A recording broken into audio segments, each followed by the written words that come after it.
अस्सलाम वालेकुम brothers and sisters, hope आप सब खैरियत से होंगे। और आज हम लोग पढ़ेंगे सी प्रोग्रामिंग लैंग्वेज में right not right read file करना। अगर प्रीवियस वीडियो आपने नहीं देखा है तो इस वीडियो को फिल्म जाएंगे, आपको इसका लिंक मिलेगा। सी एब्सोल्यूट बिगिनर सीरीज उसमें आप जाएंगे, प्रीवियस वीडियोस को देख के आएंगे। और मैं मान के भी चलूंगा आपने प्रीवियस को देखा हुआ था कि ये वीडियो और आगे आने वाला वीडियो आपको प्रॉपर तरीके से समझ में आ जाए। और इस वीडियो के डिस्क्रिप्शन में आपको एक और प्लेस का लिंक मिलेगा, सी अल्टीमेट सीरीज, जिसमें थ्योरेटिकल एस्पेक्ट जो सीखा है वो पूरा हमने कवर किया है। कुछ थ्योरेटिकल एस्पेक्ट ऐसे है जो प्रैक्टिकल में कवर नहीं होते, वहां पर वो भी कवर है। तो अगर अब तक आपने चैनल को सब्सक्राइब नहीं किया सब्सक्राइब कर लीजिए, वीडियो को लाइक नहीं किया तो लाइक कर लो और इस वीडियो को शेयर भी कर देना। शुरू कर हो टाइम सी रीड फाइल्स। इससे पहले हम लोगों ने फाइल्स के ऊपर बहुत डिटेल से डिस्कस किया था कि फाइल्स क्या होता है, कीवर्ड्स क्या होता है, राइट कैसे करते हैं और अपेंड क्या होता है। वो फंडामेंटल टॉपिक था, इसलिए हमने वहाँ पर काफी ज्यादा टाइम लिया था। अब हम लोग डायरेक्ट रीड पे चलेंगे और मैं ज्यादा एक्सप्लेन इसलिए नहीं करूंगा फाइल्स को क्योंकि ऑलरेडी एक्सप्लेन किया हुआ है। तो अगर प्रीवियस वीडियोस नहीं देखा जाके देख लीजिए।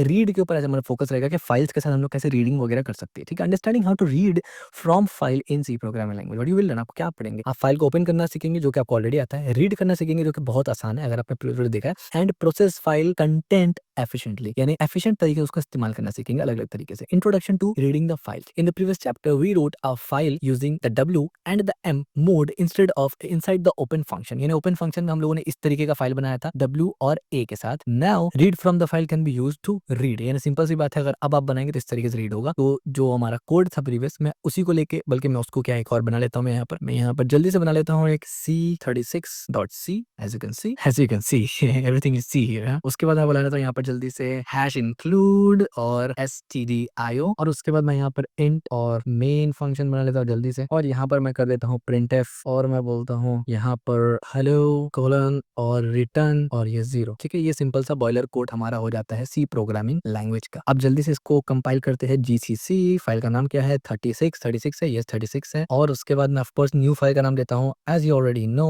0 के साथ मैं बोलूंगा न्यू 36। कहाँ चले गया? और उसके बाद इसको एग्जीक्यूट करके देखते हैं न्यू 36 के नाम से। ये क्या हो रहा है? न्यू 36 के नाम से इसको एग्जीक्यूट करते हैं। बढ़िया, हेलो एग्जीक्यूट हो गया, सब कुछ बढ़िया। ये आप हमेशा टेस्ट करेंगे ऐसे इस तरीके से, ये एक अच्छा प्रैक्टिस होता है डिबग करने के लिए। तो सब कुछ बढ़िया है, सब कुछ चल रहा है। मैं कोपायलट को ऑलरेडी सुला देता हूँ क्योंकि 3 मिनट में ये जागने वाला है। ठीक है, और मुझे नहीं पसंद ये जाग जाए अभी। अब हम लोग यहाँ पर दोबारा से फाइल बनाएंगे, तो मैं शॉर्टकट के लिए, टाइम बचाने के लिए सीधा यहाँ से उठाता हूँ इसको ऐसे और इसको बंद करके यहाँ पर सीधा पेस्ट करता हूँ। उसके बाद इसमें कुछ काट छाट करना है वो मैं कर देता हूँ। यहाँ से इसको हटाते हैं, यहाँ से इसको हटाते हैं, यहाँ से, और इसको भी फिलहाल हटा देते हैं यहाँ से। ठीक है, ये अब आप देख सकते हैं प्रीवियस वीडियो में हम लोगों ने इतना तो बनाया था। माई फाइल आप देख सकते हैं, माई फाइल ऑलरेडी बना हुआ हमारे पास, तो डेमो के लिए हमारे पास फाइल ऑलरेडी है। बस यहाँ पर ए की जगह हम लोग कर देंगे आर, दैट्स इट। अब क्या होगा? अब ये फाइल पॉइंटर इस फाइल की तरफ पॉइंट कर रहा है और क्या करने के लिए? कौन सा मोड है? रीड मोड है। तो ये स्लाइड से दोबारा चलते हैं, तो हमारा कोड बिल्कुल ऐसे दिख रहा है, राइट? बढ़िया। एफ ओपन है हमारे पास भी, मोड आर से मोड बता दिया हमने ऑलरेडी, और फाइल पॉइंटर ये इस तरीके से फाइल पॉइंटर बना था, आपको पता है। और फाइल का कंटेंट क्या है हमने ऑलरेडी देख लिया क्या है।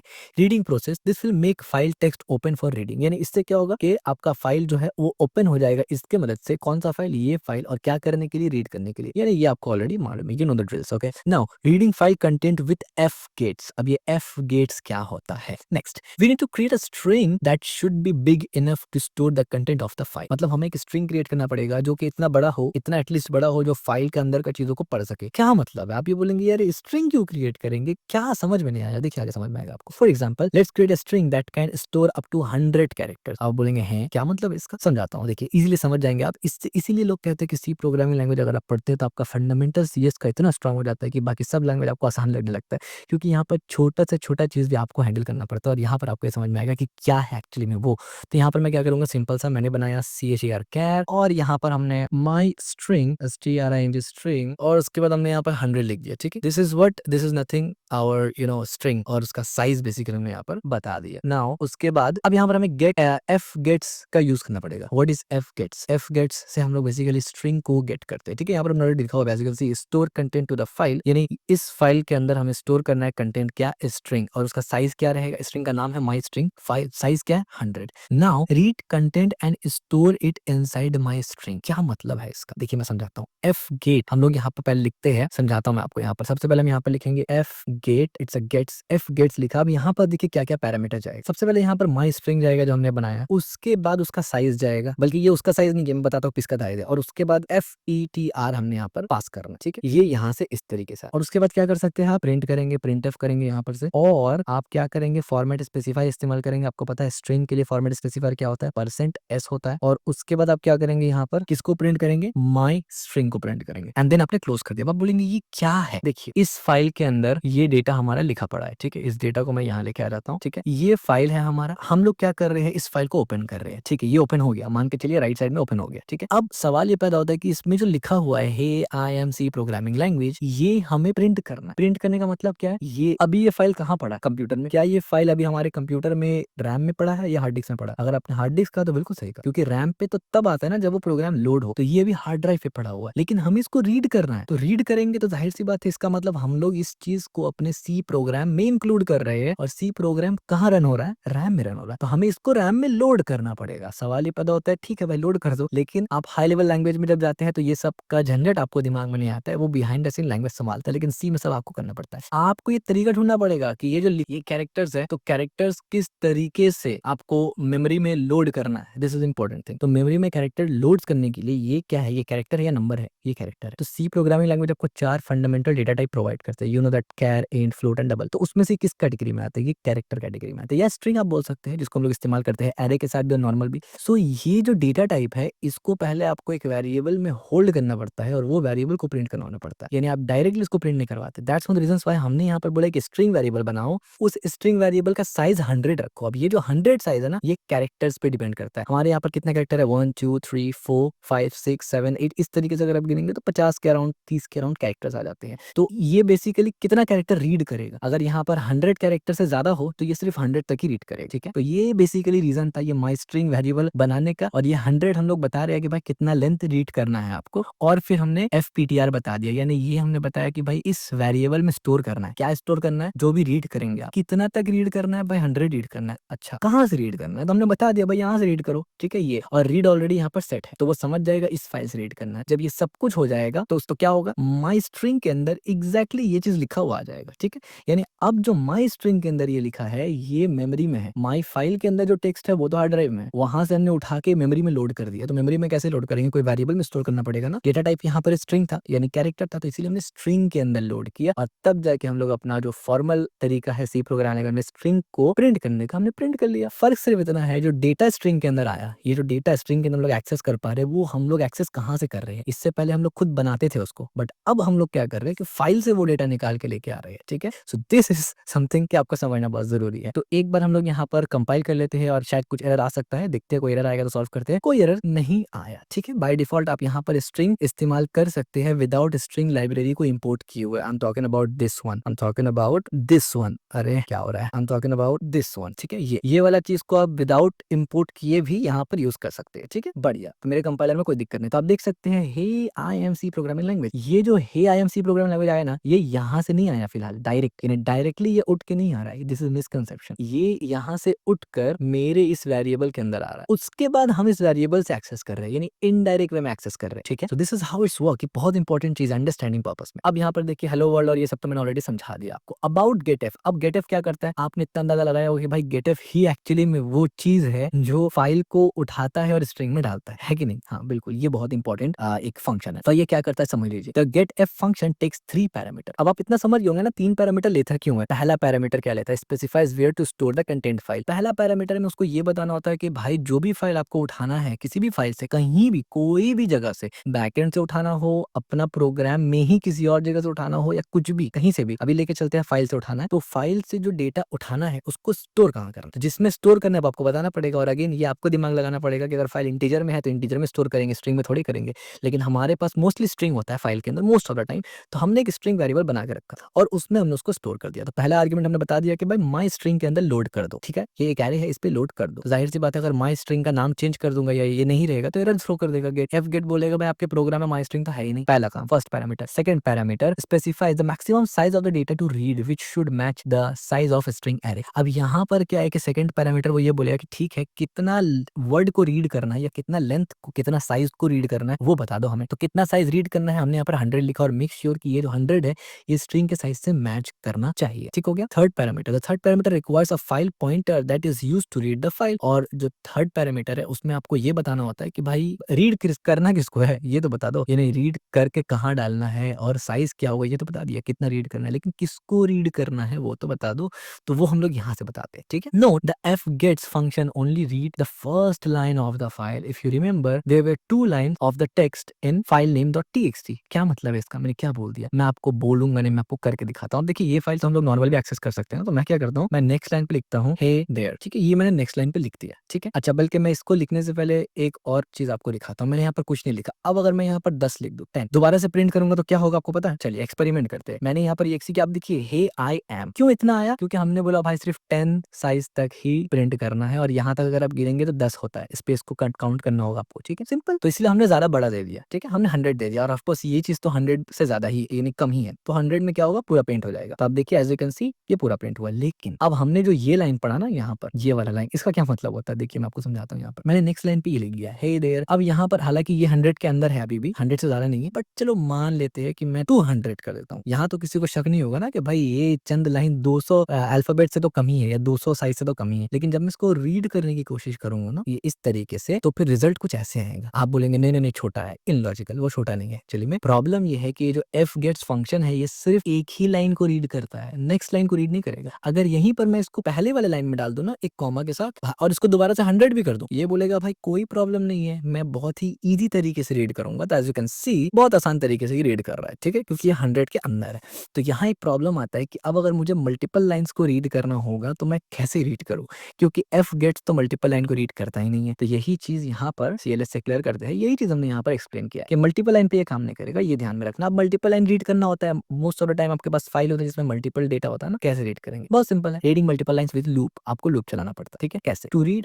To read every line of a file you can use a while loop. अब बहुत से लोग यहाँ पर सोचेंगे यार लूप चलाना पड़ेगा इतना छोटा काम के लिए, बट डोंट वरी, यहाँ पर लूप में आपको बहुत ज्यादा कुछ लिखना नहीं पड़ेगा, एकदम सिंपल सा लूप है, यानी this is one of the simplest loop ever कि आप सी लैंग्वेज में लिखेंगे, ठीक है? कैसे लूप लिखना है देखिए मैं आपको पहले दिखा देता हूँ कोड में, बहुत सिंपल है। आपको डायरेक्ट लिखना है व्हाइल, आपको पता है व्हाइल लूप फाइल से स्टार्ट होता है और दैट्स इट। व्हाइल के अंदर आपको ये पूरा का पूरा फंक्शन लिख देना है, खत्म, दैट्स इट, और प्रिंट करवा देना। क्या मतलब क्या बोल रहा हूँ? देखिए ये फंक्शन अभी हमने बाहर लिखा है ना, और प्रिंट भी बाहर लिखा है, यहाँ आइए और व्हाइल लिखिए, व्हाइल हमने लिखा, व्हाइल हमने लिखा ये। अब ये जो दो आपको पैरेंथेसिस दिख रहा है ये व्हाइल का कंडीशन होता है, आपको कुछ नहीं करना, आपको सिर्फ यहाँ से इसको उठाना है पूरा ऐसे और यहाँ पर पेस्ट करना है। लेकिन आप गौर करेंगे जब मैंने पेस्ट किया तो सेमीकोलन आ गया। सेमीकोलन कब लगता है? लाइन के खत्म में। तो व्हाइल लूप तो अभी तक खत्म हुआ नहीं है, तो सेमीकोलन मुझे हटाना पड़ेगा, सिंपल लॉजिक। और आपको पता है कि व्हाइल लूप का अपना बॉडी भी होता है ना, स्कोप है, तो हमने ये स्कोप बना दिया। और जाहिर सी बात है व्हाइल लूप के अंदर ही फाइल आइटरेट होता है, यानी अगर मान लीजिए यहाँ पर 2 या 10 या 20 लाइन हो तो ये 20 लाइन के ऊपर व्हाइल लूप घूमेगा। तो व्हाइल लूप का स्कोप ब्रैकेट के अंदर तक है, तो स्ट्रिंग को भी मुझे अंदर ले जाना पड़ेगा, दैट्स इट, खत्म हो गया बात, इतना ही सिंपल था। तो इसका क्या मतलब है? सिर्फ इतना लिख देने की वजह से मैं अगर प्रिंट करूंगा तो हो जाएगा क्या प्रिंट? तो बिल्कुल हो जाएगा प्रिंट। अब बहुत से लोग सोच रहे होंगे कि नहीं नहीं नहीं, एक सेकंड एक सेकंड, आपने लूप इस्तेमाल किया, कंडीशन नहीं दिया, ये इन्फिनिट लूप में क्यों नहीं किया? व्हाई? ऐसा क्यों हुआ? बहुत सिंपल सी बात है, देखिए मैं आपको समझाता हूँ, बल्कि स्लाइड्स में शायद हमने ये डिस्कस किया हुआ है, पहले स्लाइड्स में देख लेते हैं, नहीं होगा तो मैं समझा दूंगा आपको। Key concept, the while loop continue until fgets been return null which happens when the end of the string reach. चलिए ठीक है, शॉर्ट में बताया, मैं आपको इलैबोरेट कर देता हूँ यहाँ पर। देखिए व्हाइल लूप के अंदर जो आप कंडीशन लिखते हैं ये तब तक चलता है जब तक ये ट्रू हो, right? This is the simple rule जो हमने ऑलरेडी पढ़ा हुआ है बहुत डिटेल में, चाहे व्हाइल हो, चाहे फॉर लूप हो, चाहे कोई भी लूप हो, बट व्हाइल इस्तेमाल करना यहाँ फिजिबल है।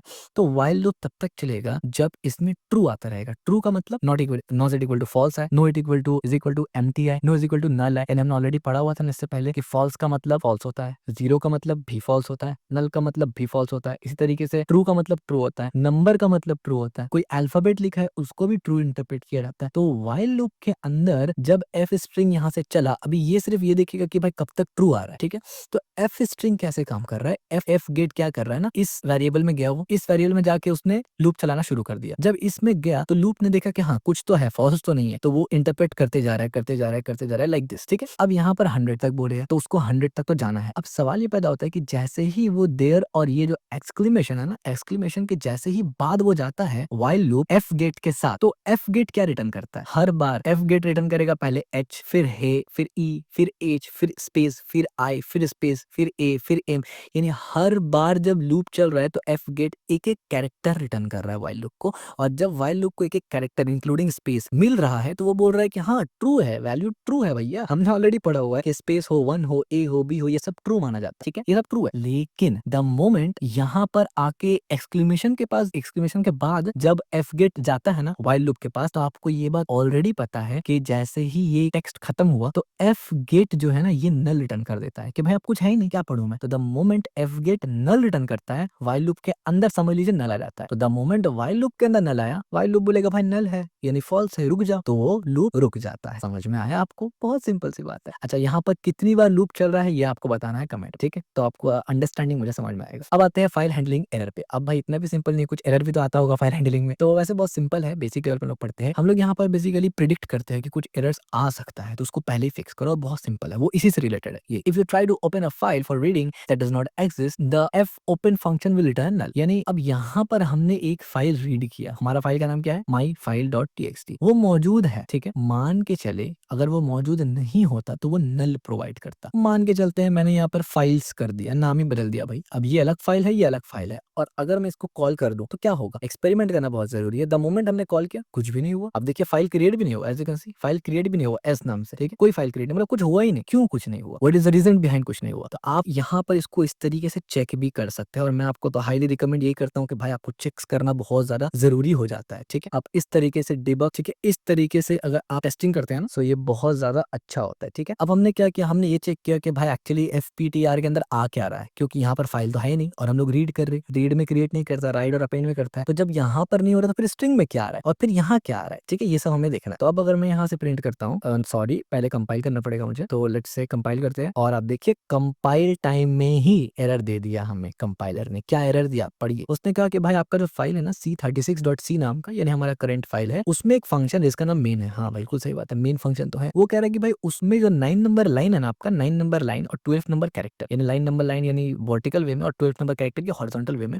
वो वार्निंग दे रहा है कि passing an argument of one of a print F, यानी आप एक आर्गुमेंट पास कर रहे हैं प्रिंट एफ के अंदर। आप देख सकते हैं हमने एक आर्गुमेंट पास किया प्रिंट एफ के अंदर फ्रॉम इनकम्पैटिबल पॉइंटर टाइप, ठीक है। पर चलिए ये थोड़ा सा डिफरेंट चीज है, इसको फिलहाल यहाँ से कमेंट करते हैं, दैट इज अ डिफरेंट। मैं आपको कुछ और दिखाना चाह रहा था, दोबारा से इसको कंपाइल करते हैं, कंपाइल हो गया और एग्जीक्यूट करते हैं। तो अब आप देख सकते हैं यहाँ पर क्या हुआ, ये क्या आ गया भैया, ये क्या था, ये कुछ आप बोल सकते हैं अजीब सा वर्ड आ गया, स्ट्रिंग नहीं आया। तो बेसिकली अब ये स्ट्रिंग में वर्ड ही नहीं आया, तो क्या आया, कुछ भी नहीं आया। क्यों कुछ भी नहीं आया, क्योंकि ये फाइल तो एग्जिस्ट ही नहीं करता ना भाई, तो क्या रीड करना है, रीड ही नहीं कर सकता मैं, ठीक हो गया। तो द पॉइंट इज ये नल रिटर्न करता है, दिस इज इंपॉर्टेंट, ठीक है। तो इसीलिए यहाँ पर हमने देखा है good practice, as a good practice we can use an if statement to test null if the print x instead of, यानी आसान शब्द में अब देखिए यहाँ पर अगर मैंने दोनों कमेंट को हटा दिया और मान लीजिए मैं यहाँ पर इसको एग्जीक्यूट कर रहा हूँ एकदम सादा एक आदमी की तरह, कुछ भी नहीं हुआ, तो मुझे लगेगा शायद फाइल का काम हो चुका या नहीं हुआ, मतलब इसमें कुछ कंफर्मेशन नहीं आ रहा है। हालांकि जब फाइल रीड करते हैं तो हमें दिख जाता है प्रिंट में, तो हमें ये सब चीज को रोकना है, यानी इससे डिबगिंग प्रोसेस डिफिकल्ट होता है। हमें ये नहीं पता चल रहा है कि भाई एरर कहाँ है, वो जो एरर आया था दैट इज डिफरेंट, वो प्रिंट में हमने डायरेक्ट पॉइंटर को लिया था, इस वजह से एरर आया था, और फॉर्मेट स्पेसिफायर भी नहीं था, डिफरेंट। बट ये जो यहाँ पर फाइल नहीं मौजूद है, इसका कोई एरर हमें पता नहीं चल पा रहा है, तो इसके लिए आपको यहाँ पर कंडीशंस लगाना बहुत ज्यादा जरूरी हो जाता है, वही चीज हमने यहाँ पर बताया। तो अब देखिए यहाँ पर किस तरीके से कंडीशन हम लोग लगाते हैं, मैं दोबारा से यहाँ पर लिख देता हूँ। ये स्ट्रिंग से पहले हम लोग क्या करेंगे, यहाँ पर सबसे पहले हम लोग बोलेंगे इफ में जाने के बाद हम लोग बोलेंगे, ये देखिए ऑलरेडी हमारे ऑप्शन दिया हुआ है, तो चलिए इसको उठा लेते हैं और को पायलट को यहाँ से सुला देते हैं। चलो सो जा भाई, ये क्या हो रहा है, ये हो ही रहा है, इस फाइल को रीड करना है, हाँ भैया इस फाइल को रीड करना है, लेकिन हम लोग पहले ये चेक करेंगे कि अगर पॉइंटर पॉइंट कर रहा है नल की तरफ, नल का मतलब कोई फाइल है ही नहीं, नल है, तो फिर यूजर को ये दिखा दो, यानी प्रिंट कर दो, ये यूजर को क्या, यूजर को भी दिखाओ, डेवलपर को भी दिखाओ कि फाइल डज नॉट एक्सिस्ट, कि फाइल तो मौजूद ही नहीं है, और रिटर्न कर दो 0। रिटर्न का मतलब क्या हुआ कि प्रोग्राम यही खत्म हो गया, नीचे का कोड कुछ भी नहीं चलने वाला, नीचे का कोड चलेगा ही नहीं, ठीक हो गया। ये रिटर्न, ये कुछ भी नहीं चलेगा, यहीं से रिटर्न होकर प्रोग्राम बाहर आ जाएगा। तभी हमारे केस में क्या है, वो नल ही पॉइंट करेगा। क्यों नल पॉइंट करेगा भाई, क्योंकि माई फाइल्स डॉट टी नाम से कोई फाइल मौजूद नहीं है, फाइल नाम से है, एस नहीं है, और ये इंटेंशनली हमने टेस्टिंग पर्पस से किया है, देखने के लिए कि अगर गलती से कोई फाइल ऐसा ओपन करना चाह रहे हैं जिसमें कुछ है ही नहीं, या वो फाइल ही एग्जिस्ट नहीं करता, तो क्या होगा। तो अब यहाँ पर अगर हम लोग कंपाइल करके एग्जीक्यूट करेंगे, तो अब देखिए फाइल डज नॉट एग्जिस्ट का साइन आ जाता है, हमें इससे मालूम चल रहा है कि वो फाइल ही नहीं है भाई, कुछ गड़बड़ है। लेकिन अगर सही हो, फॉर एग्जाम्पल हमने दोबारा से फाइल्स कर दिया, अगर सब कुछ सही हो, तो ये वाला चीज कभी चलेगा नहीं और नीचे का तमाम कोड चलेगा, और हमें मिल जाएगा hey I am C programming language and hey there. अब इसको आप मल्टीपल टाइम भी अगर इस तरीके से जस्ट फॉर टेस्टिंग पर्पस में हमने कर दिया, तो बस लूप मल्टीपल टाइम चलेगा, आपको सब कुछ प्रॉपर दिखेगा, यानी खत्म हो गया, फाइल इतना ही था, ठीक, इतना सिंपल। तो ऑफ कोर्स ये अच्छा तो नहीं लग रहा, तो मैं इसको हटा देता हूँ, बढ़िया, ये यहाँ से CLS करता हूँ। तो आप समझ गए इंपॉर्टेंट चीज कि ये लगाना जरूरी है, और एक इंपॉर्टेंट काम ये लगाना है आपको एग्जैक्टली इसके बाद। ऐसा ना हो कि आप इसको नीचे लगा दे, फिर तो वो फायदा ही नहीं हुआ ना, वो ऑलरेडी रीड करके आया। हम लोग नहीं चाहते ये रीड हो पहले, ठीक है, हम लोग चाहते पहले चेक हो, चेक पहले होगा, रीड बाद में होगा। यूजर ने पासवर्ड डाला, तो आप क्या पहले उसको लॉगिन कर देंगे, उसके बाद बोलेंगे कि चेक करते आपका पासवर्ड ठीक है कि नहीं, ऑफ कोर्स नॉट। आप पहले चेक करेंगे ना, फिर उसको परमिशन देंगे। तो हम लोग पहले यहाँ पर टेस्टिंग करेंगे कि भाई फाइल सही है, फाइल है भी कि नहीं है। अगर सब कुछ ठीक है, फिर जाके तुम एक वेरिएबल को क्रिएट करो मेमोरी में और ये पूरा चक्कर चलाओ। अदरवाइज हम लोग नहीं क्रिएट करना चाहते भाई, मेमोरी सस्ता में नहीं आता। वैसे आजकल रैम का दाम बहुत बड़ा हुआ है, पता नहीं क्यों, अगर किसी को पता है तो कमेंट में जरूर बताना। आई डोंट नो व्हाई 40 50 हजार में नॉर्मल 32 GB रैम मिल रहा है आजकल। Error handling with this mind we can create a more sustainable code if we use our read file example above again. यानी अगर हम लोग ये गुड प्रैक्टिस इस्तेमाल करें तो बहुत अच्छा कोड, सस्टेनेबल कोड लिख सकते हैं। गुड प्रैक्टिस प्रैक्टिसेस क्या है? When working with a C file allow this best practice will help you write more robust and error free code. जब आप ये गुड प्रैक्टिसेस फॉलो करते हैं ना, ये गुड प्रैक्टिस बनाई ही इसलिए दे गया है ना कि आपको कम से कम एरर्स आए, यानी एरर्स को मिटिगेट करने के लिए। अब देखिए एरर्स को मिटिगेट करने का मतलब ही नहीं कि एरर्स आएगा ही नहीं आपको, इसका मतलब ये कि जब एरर आएगा ना तो आपका टाइम वेस्ट नहीं होगा, क्योंकि आपने सही प्रैक्टिस इस्तेमाल किया है तो आप इजीली उसको पकड़ सकते हैं कि अच्छा ये एरर है, और आप समझ जाएंगे और जल्दी फिक्स कर देंगे। बेस्ट प्रैक्टिस का कथन मतलब ये नहीं होता कि एरर आएगा ही नहीं आपको, भाई एरर सबको आएगा, लेकिन उसको सॉल्व करना आपके लिए आसान होगा इन कंपेयर टू उसके जो बेस्ट प्रैक्टिसेस यूज नहीं करता। ठीक है, check return value, always check the return value of fopen to ensure the file was successfully open. वही चीज है ना, हमेशा आप चेक करें कि फाइल ओपन ठीक ठाक हुआ है कि नहीं हुआ। कैसे चेक करेंगे? बहुत सिंपल, आप चेक करें कि भाई ये नल है कि नहीं है। अगर नल है तो रिटर्न करवा दो और प्रिंट करवा दो मैसेज, और अगर नल नहीं है तो आगे का कोड लिख दीजिए। तो बस ये चेक आपको जरूर करना है जब भी आप फाइल ओपन कर रहे हैं तब, यानी ओपन से हमारा जब रीड कर रहे हैं तब। ऑफ कोर्स राइट में आपको इसका जरूरत नहीं पड़ता है, क्यों? क्योंकि राइट में अगर नहीं है तो वो क्रिएट कर देगा, अपेंड में अगर नहीं है तो वो क्रिएट कर देगा। ठीक है, close file, always close file when you are done with them to free up system resource. और ये बहुत इंपॉर्टेंट है, आपको फाइल को क्लोज करना जरूरी है। हो सकता है कि file for some reason close ना हो और मेमोरी में वो जगह लेता रहे, फाइल खुला हुआ रहेगा, और अगर वो फाइल बड़ा रहा फिर तो ब्लेंडर है। तो ये अच्छा प्रैक्टिस, आप देखिए नीचे बस लिख के छोड़ दिया ना, खत्म हो गया बात, वो अपने आप ही काम करने लगेगा। 10 बार लिखना नहीं होता आपको, एंड में लिखना होता फाइल क्लोज। इसके बाद आता है बफर साइज। क्या मतलब है इसका? ये तो हमने पढ़ा ही नहीं इस पूरे यानी स्लाइड्स में। Use appropriate buffer size for reading to avoid transaction. आप बोलेंगे यार ये क्या था? भाई कुछ भी नहीं था भाई, ये 100 ही बफर साइज था खाली, खत्म। यानी कोई बहुत बड़ा वर्ड लगता है, बट बहुत सिंपल है। बफर साइज का मतलब ये कितना वर्ड्स को आपको बफर करना है। बफर का मतलब है, बफर का सिंपल सा मतलब है ये जो है ये हमारे फाइल में पड़ा हुआ है। Hard disk, HDD, SDD, external SDD, साटा, एनवीएमई, किसी में भी रखा पड़ा होगा आपका। ठीक है, मेमोरी में, रैम में नहीं होगा ये।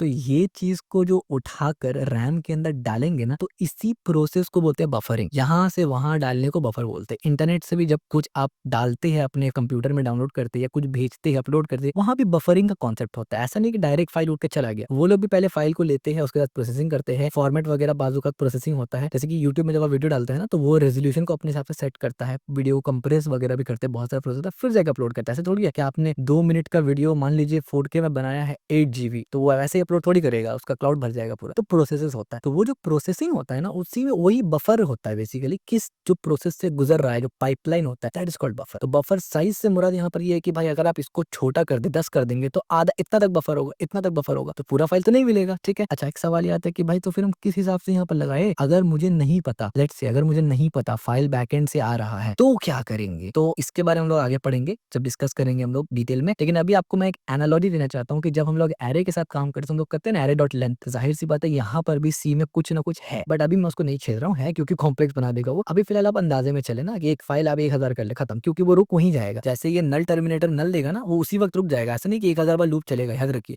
लूप तब तक चलेगा जितना आपका वर्ड्स है। ऐसा नहीं है कि मैं यहाँ पर अगर 1000 लिख दिया इस तरीके से 1000 बार लूप चलेगा, नहीं। लूप तभी खत्म हो जाएगा जैसे यहाँ पर से एफ गेट नल रिटर्न करेगा, और एफ गेट तभी नल रिटर्न करेगा जब कुछ ना हो, सिंपल सी बात है। ठीक है, बट फिर भी 1000 लिखना मत, गुड प्रैक्टिस। हाँ, अगर गलती से आप स्पेस स्पेस इस तरीके दे दिए तो गड़बड़ हो जाएगा।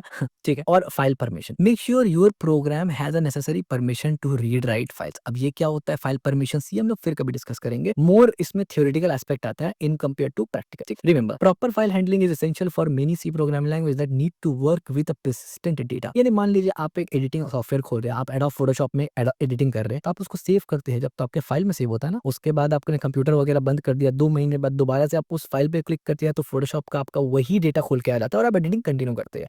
वहां पर भी सेम कॉन्सेप्ट इस्तेमाल होता है, और इवन एडोब फोटोशॉप बना ही सी प्रोग्रामिंग लैंग्वेज में है, वहां पर भी ऐसे ही, यानी नॉट एग्जैक्टली सेम, बट यही पैटर्न से वहां पर भी सेव किया जाता है। यानी ये यूनिवर्सल पैटर्न है। ऑफ कोर्स इतना सिंपल नहीं होता है, लेकिन ऐसे ही होता है। ठीक है, बफर का कॉन्सेप्ट और कॉन्सेप्ट बिल्कुल सेम होता है। Summary, text away, use are mode, ये आपको ऑलरेडी पता है। गेट से आप ये करते हैं, ऑलवेज चेक ओपन नल टर्मिनेटर पता है आपको। लूप से रीड करते हैं मल्टीपल लाइन को, और ऑलवेज क्लोज करना जरूरी होता है। बेस्ट प्रैक्टिस क्या है? रिटर्न करिए वैल्यू को, फाइल ऑपरेशन को देखिए, हैंडल करिए ग्रेसफुली जैसे हमने किया नल वगैरह से, और क्लोज करिए प्रॉपर्ली ताकि फ्री स्टोरेज हो, और अप्रोप्रिएट बफर साइज भी देना है, यानी कितना लेंथ आपको रीड करना है। So that's it for this video. अगर आपको वीडियो पसंद आए तो इस वीडियो को लाइक जरूर करना, चैनल को सब्सक्राइब जरूर करना, और इस वीडियो को शेयर जरूर करना। होप आपको फाइल हैंडलिंग प्रॉपर तरीके से समझ में आ गया होगा सी प्रोग्रामिंग लैंग्वेज में।